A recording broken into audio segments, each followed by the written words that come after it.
¿Qué tú haces ahí acostado, Jay? José va a mirar arriba el libro para no mirarme a mí.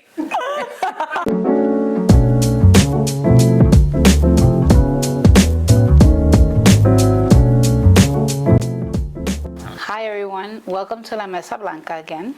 My name is Maria, and today we are interviewing La Rubia. Hi everyone. Thank you. We're going to start off by asking La Rubia how did her spiritual journey start? Okay.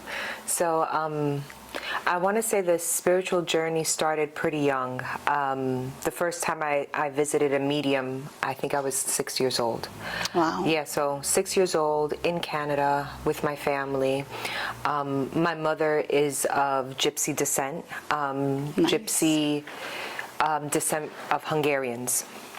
And we were in Canada visiting family, and there was a gypsy we were at, I think, the Great Lakes, Nice. if I remember correctly. We were in the Great Lakes. It was like a campground, and there were other people also camping there. And they had approached my parents. They knew that they were all speaking the same language. And she said, you know, I do readings. If you want, you can come to my home, and I'll do a reading for you guys. So we all ended up going there in the evening, and the woman was reading everybody, and then I was like, well, I want you to read me. Like, I was 6 years old, and everybody just looked like, you know. What could they tell a 6-year-old? What could they tell a 6-year-old? Exactly. So I said, read me. And the lady read me, and she goes, oh, you're going to have a lot of boyfriends, and, you know, you're going to be a very happy girl. Like, she gave me just like a story. Mm-hmm. And it so happened that she pulled my father aside and she said, I'm sorry to tell you this, but you're going to have a lot of problems, you and your daughter. Oh, wow. Yeah, you and your daughter are going to butt heads. Oh, wow. You guys are going to have a lot of, she's going to give you a headache. And I didn't understand, obviously, the impact of that commentary until much later in life. Years later, yeah, because you wasn't told that on the day of, obviously. Exactly. But your dad knew, yeah. But my dad knew, and my dad ended up telling me probably when I was around, I would say maybe 9, 10-ish. Okay. Like he started telling me certain things. But that was my first experience with a medium, first experience with spirituality. Right. And then I want to say as I, you know, my father remarried and everything, and then with you know, Dominican culture, my father remarried to a Dominican woman. So with that culture, I ended up also seeing more and being more open to things, and feeling okay to talk about all the feelings that I had growing up as a child. Oh, I see. So I didn't know how to talk about my intuitions. I didn't know what they were. I would, for example, be amongst people as a small child, and the adults would be talking, and I would interject, and I would say like things that were about their future or about their present. Mm-hmm. So there was a woman that was talking about her husband, and she was saying, yeah, you know, I think he's going to leave me or something. I was really young. Right. And I interjected, and I said, he's not going to leave you. He loves you. He loves you just the way you are. And I silenced the room with that. It's coming from a kid, I could imagine. From a kid. Yeah. And I had said something else to her, and everybody was just like, and there were instances like that were often happening throughout my childhood. And I remember, I want to say the first time I actually read somebody, I had to have been around 11, 12 years old. Oh, wow. And how did that happen? So my stepmother's family, I would spend sometimes the summers in Brooklyn, and this amazing woman that I called my grandmother used to take me from home to home. Nice. And she used to say, well, you know, you have a gift, why don't you develop it? And I had, you know, similar to like what Jay would say, I read people's palms and stuff like that. That was the first thing that I had learned as a 6-year-old. But then she took me to people's homes, and she was like, you know, you can read a candle. Okay. So I read the candle in a cup as like a 12-year-old. So like you put the water and like the candle behind Exactly. it? Okay. So I'd have the glass of water and the candle, and I would read the people there. Okay. And I didn't understand the impact of what I was telling people Right. until one specific lady that I went to her house. She was in a robe, in her pajamas, and very sad.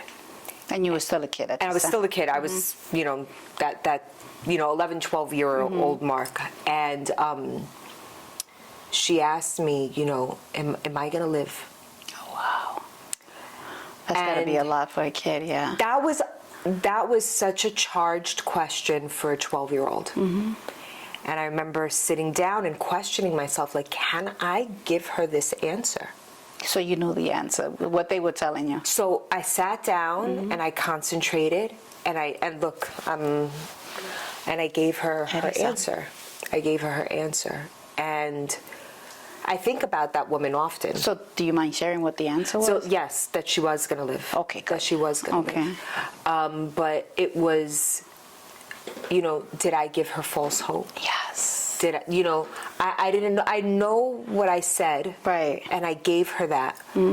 But that was A lot of responsibility. That was a lot of responsibility for a child. kid, yeah. That was for a lot of child. responsibility for Definitely. a child. So So then you felt like that whole emotional roller coaster after you read someone, everything that what it takes away from you, and so on, right? Yeah, With no. that, yeah, that's hard. it was very interesting. It was very interesting to say the least. But Did you shy away from it after that for a little bit, or did you go forward? no, I think I went forward. I think I went forward, but not like going to people's homes like that. I Okay. think that summer that chapter closed. Okay. And then I did it very much like in high school. I told my friends that, I know how to read, and, every now and then a tarot deck would pop up. Somebody would have it from, some set that they may have bought from Barnes & Noble Yeah. or something. And we would sit down and be like, I know how to do this. And I would read people's cards. And people would then come back and say, like, oh, like what you said actually happened. Oh, wow. Or how did you know that? Confirmation. Yeah, exactly. All those confirmations coming out, and I was always just like nonchalant, like, oh yeah, Yeah. well, I know things, Yeah. And then I want to say it was probably the summer of, call it 1994-ish. Okay. 1994.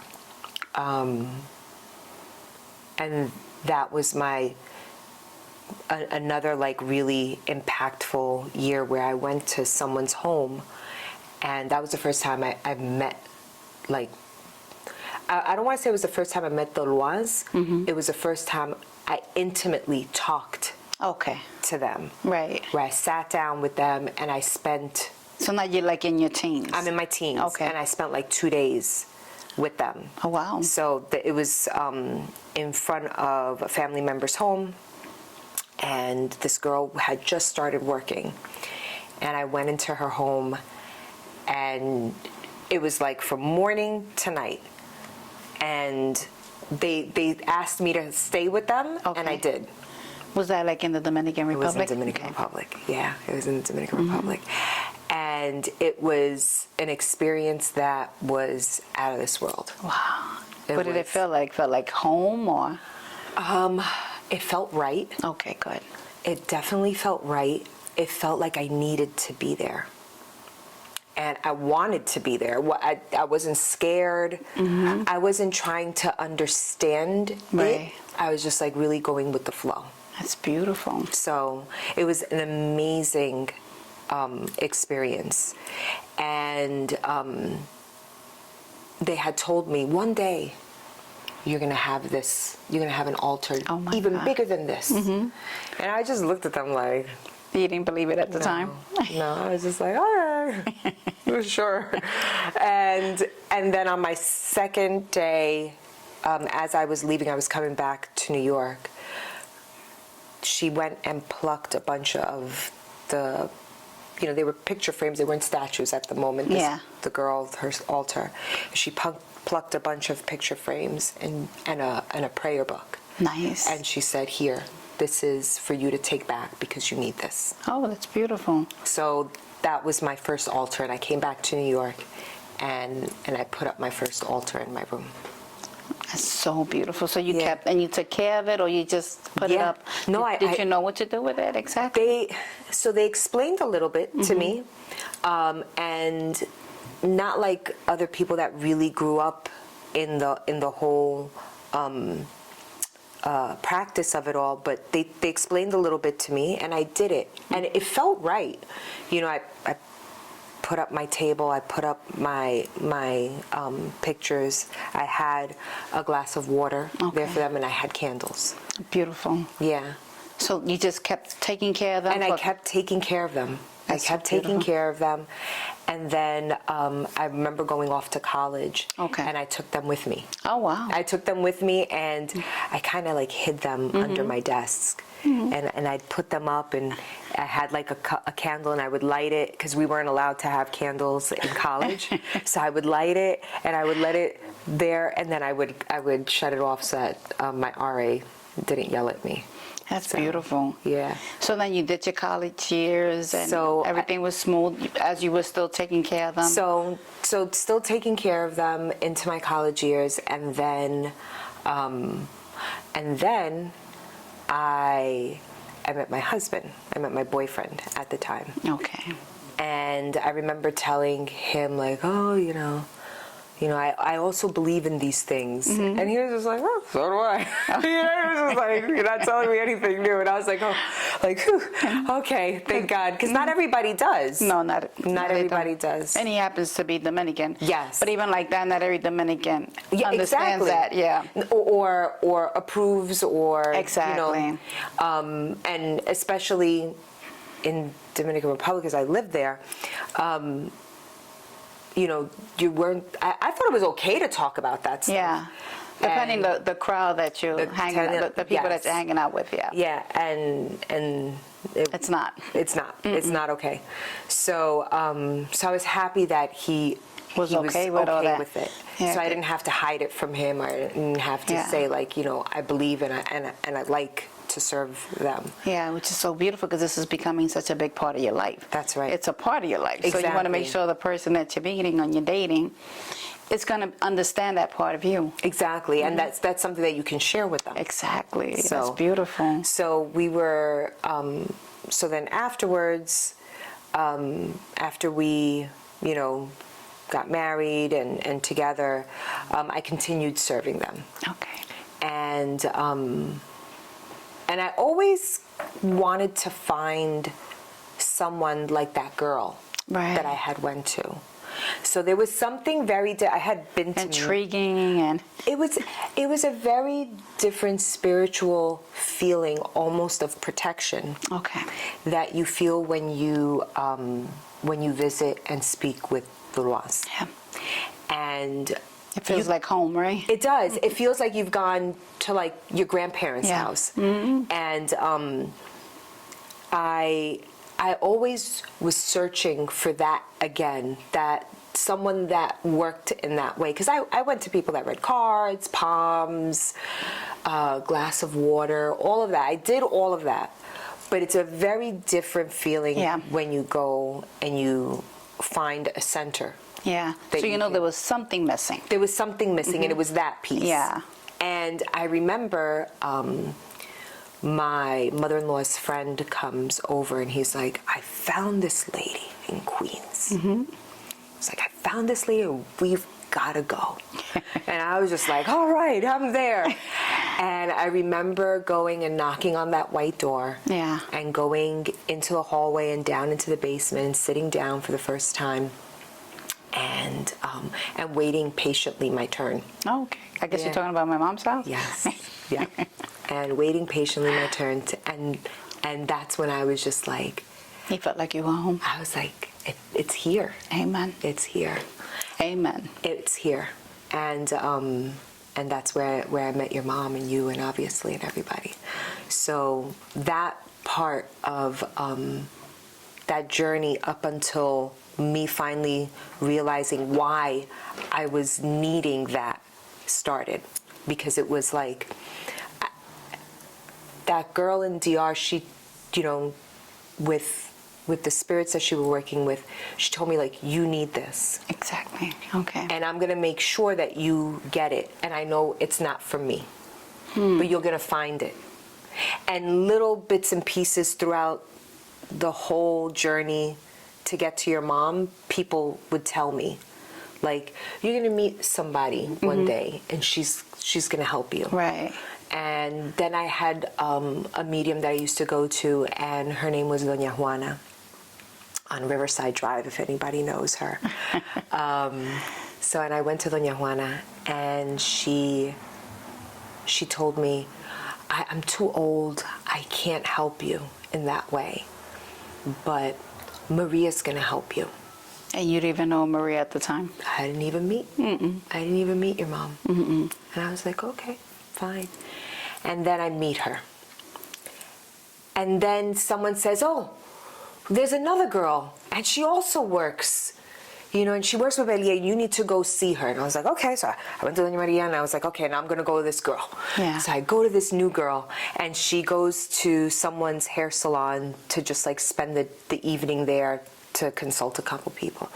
And Beliet's there, and I'm like, okay, great. I get to see him again, because I saw him with your mom, but now I'm going to go see this girl. And I go up to the girl, and I, hey, how you doing? And she looked at me and she goes, ¿para qué tú me estás buscando a mí aquí si ya tú fuiste a donde María? Ay, Dios mío. Sígueme allá. Yo te veo allá la próxima vez. My God, qué impresionante, right? I was just like, oh my God. That's like confirmation of Confirmation. This is the was the center that place. you need to be in. Yeah. This is the place. Okay, so now you go see a Belia in another center. They told you that you already found them, which is actually what my mom's center was. Yeah. So now you go back. Yep. And what do they tell you there? Or what do you think that exactly, what is leading you spiritually to go right back? Yeah. Like there's got to be something that's calling you. Yeah. So there's a lot of things that are going through my mind. I mean, I'm a young mother. I had, you know, I'm called to helping and seeing things, but the most important thing about, you know, being pregnant and you're in that moment is motherhood. Amen. And I had lost contact with my mother for the past since I was about 11, since the 6th grade. Wow. So at that point, I'm pregnant, I'm expecting, and I'm feeling all the emotions of a mom. Okay, so when you went to the center, you were actually expecting? Yes. Oh wow, yeah. So So- you're connecting with that whole motherhood. Exactly. So I'm expecting, and I'm saying to myself, because I had been told that, you know, my mother almost like she didn't want to be around me. Okay. So I said to myself, I don't believe that. Right. I don't believe that, and I'd like to find her. So that's also a thing that I was searching for. I was searching for my mom. That's a lot, yeah. Yeah. Did you find comfort in the center where they helped you out with Yeah. your no. emotions and... So not only it helped me out with my emotions, I mean, obviously going there, one of the things I asked for, I said, you know, I want to find my mom. And they confirmed, like, you know, one day you will. Amen. You will find her. You will find her alive. I never thought that I would have found her alive. But they told me, yes, you'll find her. You'll find her alive. Amen. Yeah. So, but yes, I was searching. I think I was searching for protection, for parent-like figure, for answers, things that I couldn't necessarily get because, you know, for people my age and older, parents don't talk a lot. Yeah, exactly. They don't talk a lot. No, that was just the era. It was just the era. Like, Yeah. you know, if your parents got divorced, they never said why. No. If someone got sick, they never said No. why, or they never said what. It was just a thing that people they were very reserved. Yeah. Even when very. it comes to this, with spirituality, it was Exactly. very reserved, yeah. It was very reserved. So I needed answers, and I wasn't getting them from my family. Yeah. I was getting, answers that were either like half answers, or they tried as much to sweep things under the rug. No, that's not enough. No, you No. needed that piece to complete yourself. Exactly. You felt probably empty or incomplete. Exactly. So, That's gotta be. so your mom helped me fill that gap. Amen. Yeah.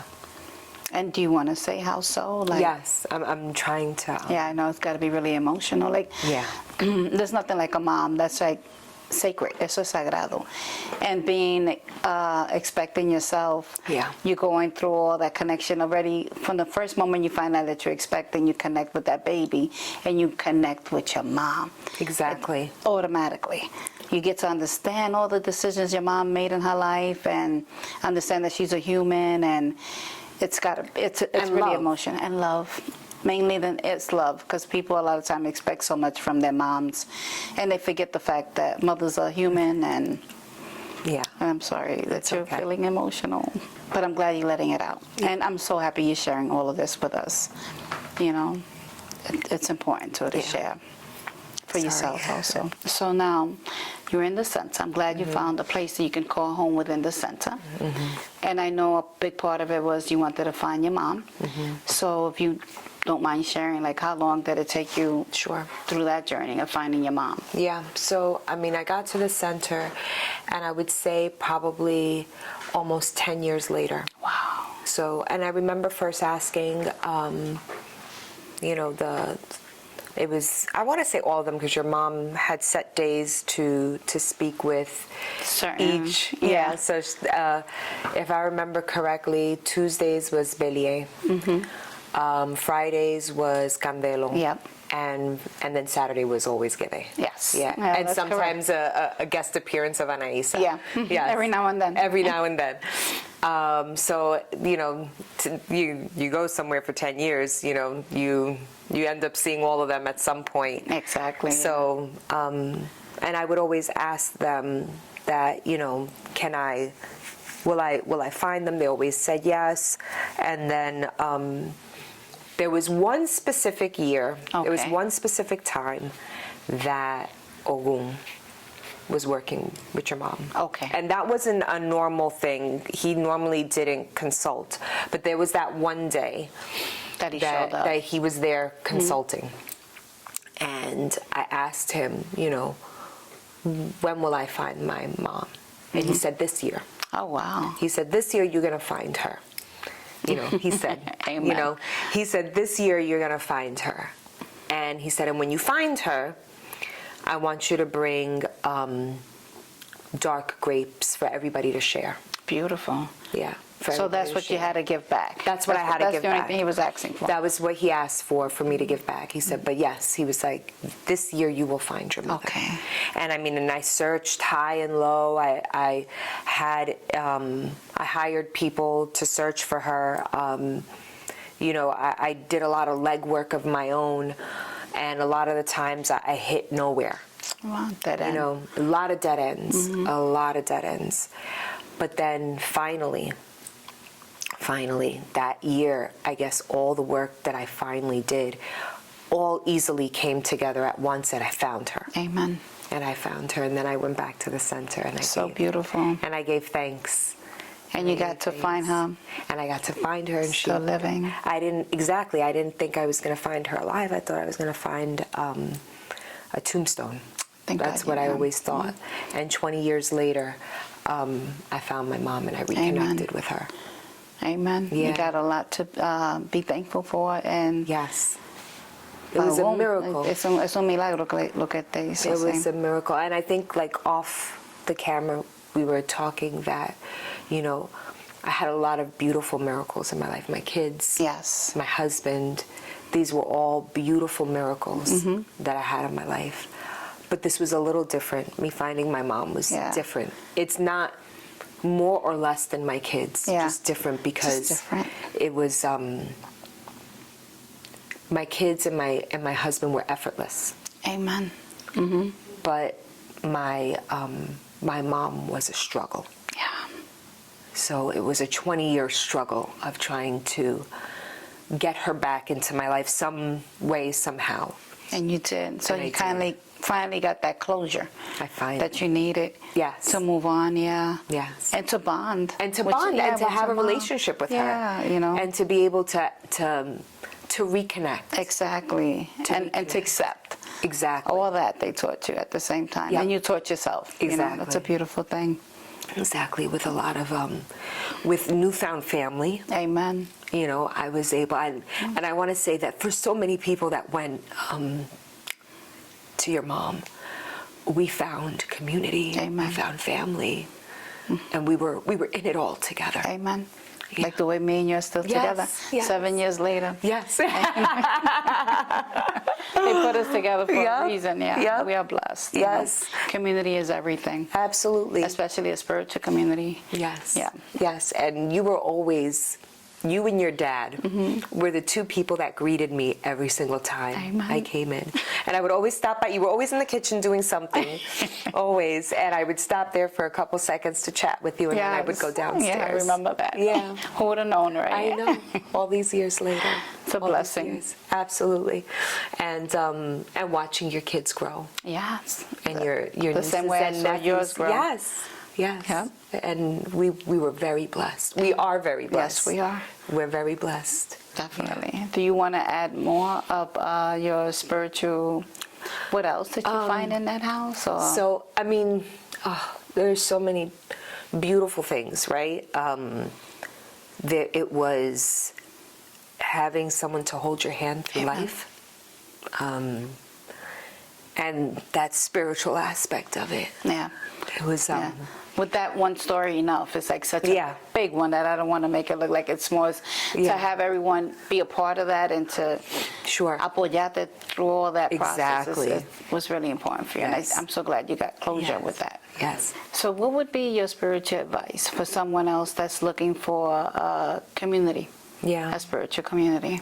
So, for someone that is in need of someone to, walk them through problems, or to just make you feel like someone has your back. Yeah.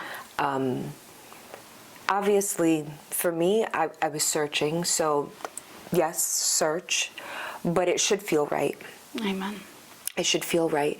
It should feel like this, like you've found somebody that you can talk to. Amen. It shouldn't feel forced. It shouldn't feel rushed. It should feel like you've walked into your family's living room. That's what it should feel like. Amen. It should feel that way. Thank you so much, Rubia, for sharing that story with us. It was so emotional, and I appreciate it. Paz y justicia, Amor y caridad. y gracia misericordia. Amen. Thank you so much, guys, for joining us in this week's episode of La Mesa Blanca podcast. Please like, subscribe, and turn on your alert notifications for future episodes. Since we always start and end with God, here is La Pelagre de Náufrago. Torna tu vista, Dios mío, hacia esta infeliz criatura. No me des mi sepultura entre las olas del mar. Dame la fuerza y valor para salvar el abismo. Dame gracia por lo mismo que es tan grande tu bondad. Si yo cual frágil barquilla por mi sol breve halagado, el mar humano he cruzado, tan solo tras el placer. Déjame, Señor, que vuelva a piscinar el continente, haciendo voto ferviente de ser cristiano con fe. Si yo con mi torpa falta me he mecido entre la bruma, desfiando la espuma que levanta el temporal, te ofrezco que en adelante no tendré atrevimiento de ensordecer el lamento de aquel que sufre en el mal. Y si siguiendo mi rumba ha tenido hasta el descarro de burlarme de aquel faro que fuerte me designo, yo te prometo, Dios mío, de no burlarme de esa luz que brille sobre la cruz por el Hijo de tu amor. Oh tu Padre de mi alma, que escuchas al afligido y me ves arrepentido de lo que mi vida fue. Sálvame, Dios mío, sálvame. Y dame antes de cuenta, para que yo me arrepienta en el tiempo preciso. Amén. Paz y justicia, amor y caridad. Luz y progreso, en gracia la misericordia. Con Dios empezamos y con Dios terminamos. Y a Dios siempre la gracia les damos. Thank you very much for watching, and until next time, guys, God bless.